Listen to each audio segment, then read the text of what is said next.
Ya, halo. Gimana ini? Apa kedengaran? Iya, kedengeran, kedengeran, Bun. Ya, kalau eh, mencoba ya menjawab apa yang Joy eh, tanyakan tadi, bagaimana dengan pemimpin kelompok-kelompok ya yang sekarang, kalau dulu kan jelas ya pimpinan Tuhan dan bagaimana Musa, kalau sekarang bagaimana? Apakah eh, para kelompok-kelompok ini punya alasan ya, punya alasan untuk mengkritik pemimpin yang sepertinya tidak sama dengan Musa gitu. Teman-teman, ini pertanyaan agak agak sulit ya buat buat saya, tapi saya mau jawab dari pengalaman Ellen White ketika Ellen White sedang memimpin ya, sedang memimpin kebangunan rohani bersama-sama dengan Jones dan Wagoner di tahun 1889 sampai 1891 atau 92 ya, atau mendekati 1892 ya. Nah, ketika apa yang mereka lakukan ya, terjadi satu kebangkitan yang begitu luar biasa ya, begitu luar biasa sedang terjadi ya, KKR yang luar biasa sedang terjadi di bawah pimpinan Ellen White. Tiba-tiba Ellen White dipindahkan ke Australia ya. Dan teman-teman tahu apa yang dibuat oleh Ellen White? Ellen White pergi ke Australia. Nah, ini satu pengalaman yang kita bisa bilang pengalaman yang secara khusus kita bisa lihat ya. Ini adalah satu kesalahan ya yang dibuat oleh pimpinan saat itu, dan Ellen White tetap melakukannya gitu. Bahkan setahun kemudian setelah dia di Australia, dia tahu bahwa keputusan keputusan pemimpin mengenai hal itu ya, bagaimana dia pindah ke Australia itu adalah rekayasa manusia ya. Ini setahun kemudian Ellen White tahu bahwa apa yang diputuskan oleh General Conference supaya dia pindah ke Australia itu adalah rekayasa manusia. Teman-teman, ini adalah satu pelajaran penting ya buat kita, satu gambaran yang sangat jelas. Ini ada satu pelajaran yang penting buat kita. Ellen White sebagai nabi memberi teladan kepada kita bahwa sekalipun keputusan itu salah, ya, kita tidak bisa melawan. Ellen White sendiri tidak menentang ya.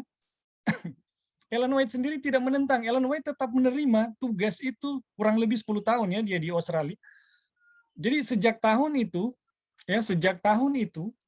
dia menerima tugas itu di Australia sampai dia bisa membangun eh, apa namanya? Avondale di Australia. Dan ini satu pelajaran yang sangat penting buat kita bagaimana kita bersikap terhadap pemimpin. Ini yang jelas-jelas ya, jelas-jelas ini adalah satu yang keliru gitu. Keputusan yang keliru, rekayasa manusia lagi, ya. Tetapi Ellen White sebagai anggota jemaat ya, sebagai bagian dari tubuh itu tetap patuh gitu. Nah, kenapa demikian? Karena instruksinya masih membuat Ellen White itu melakukan satu pekerjaan Tuhan, ya. Sekalipun bukan seperti yang direncanakan Tuhan, ya. Jadi teman-teman, kita bisa belajar ya bahwa sekalipun demikian, teladan dari Ellen White memberikan satu pelajaran kepada kita untuk kita tidak boleh ya sembarangan untuk menentang, ya sembarangan untuk, bahkan kita bisa saksikan ya di dalam tulisan-tulisan dari Jones dan Wagoner sendiri, sekalipun mereka adalah orang-orang yang diberikan kredensi ilahi ya, mendapatkan pekabaran istimewa dari Tuhan, mendapatkan kesempatan istimewa dari Tuhan, mereka tidak pernah sedikit pun untuk melawan ya, untuk menentang. Dan kita bisa bilang, mungkin mereka ini adalah orang yang paling beralasan untuk menentang ya, pemimpin. Tapi tidak ada sedikit pun dari pernyataan-pernyataan Johnson Wagoner yang menentang kepemimpinan ya, yang saat itu kita bisa bilang, aduh sudah sangat korup ya. Jadi teman-teman, dari pengalaman Jones dan Wagoner, pengalaman Ellen White, kita bisa saksikan bagaimana sikap dari orang-orang yang berjalan dalam rencana Tuhan, ya, berjalan dalam kehendak Tuhan, bagaimana mereka bersikap terhadap pemimpin yang bisa dibilang buruk, ya, pemimpin-pemimpin yang buruk. Jadi kita hanya bisa bilang itu, ya, kita hanya bisa bilang itu. Dan yang menjadi persoalan di dalam kepemimpinan itu adalah pribadi, ya, bukan organisasinya, ya. Organisasinya ini milik Tuhan. Jadi bisa saja satu oknum atau dua oknum, ya, yang melakukan kesalahan, ini organisasi ini terbawa gitu. Tetapi organisasi ini adalah milik Tuhan, ya. Dan kita bisa bilang bahwa kesalahan dari satu dua oknum itu tidak seharusnya kita generalisir, ya, generalisir kepada seluruh yang memimpin organisasi. Nah, teman-teman, kita harus tahu bahwa organisasi yang kita jalani saat ini adalah sesuatu yang bukan ditetapkan oleh seorang pemimpin pun, ya, di dalam gereja kita. Bukan, ya. Bukan karena kesepakatan maka terbentuklah organisasi Seventh Day Adventist, ya. Bukan, tetapi organisasi yang kita punya saat ini adalah sesuatu yang ditetapkan oleh Tuhan, ya, dan itu menjadi satu kebenaran yang bagian dari hukum Tuhan. Jadi menurut hemat saya, ya, kalaupun ada satu, dua, bahkan semuanya, ya, bahkan semuanya melanggar, ya, menjadi murtad, itu tidak membuktikan organisasi yang dimiliki oleh Tuhan itu bukan kebenaran, ya. Siapapun yang melanggar, dia itu berdosa gitu.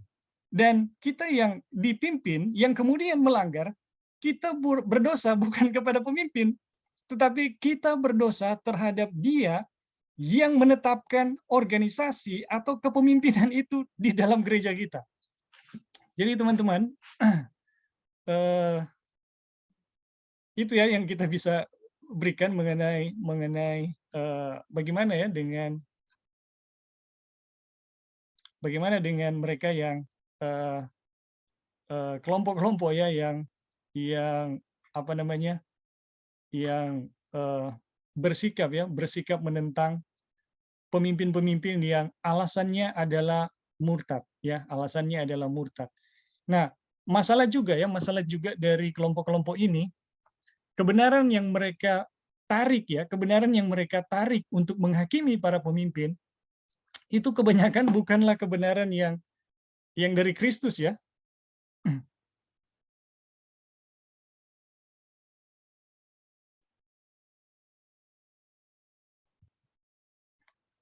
Ya, jadi kebanyakan dari kebenaran ya yang digunakan untuk menghakimi para pemimpin, ya, itu kebanyakan adalah kebenaran-kebenaran yang sebenarnya itu bukan menjadi ujian, ya.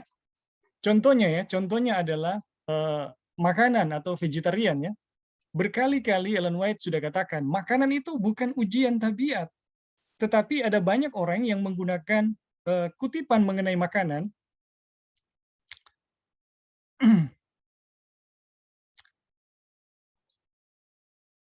Ya, sebentar ya, Wasti. Jadi ada banyak orang menanggapi kutipan, ya, menanggapi pemimpin berdasarkan kutipan yang Ellen White tidak pernah gunakan, ya, untuk dijadikan ujian, ya, dijadikan ujian. Padahal Ellen White sendiri katakan makanan bukan ujian, tapi banyak orang pakai kutipan tentang makanan untuk menguji para pemimpin. Nah, ini salah satu contoh, ya. Ini salah satu contoh. Oke, di sini ada Wasti yang mau kasih tanggapan. Ya, silakan, Sister Wasti. Ya, selamat sahabat buat kita semua. Ya, selamat sahabat.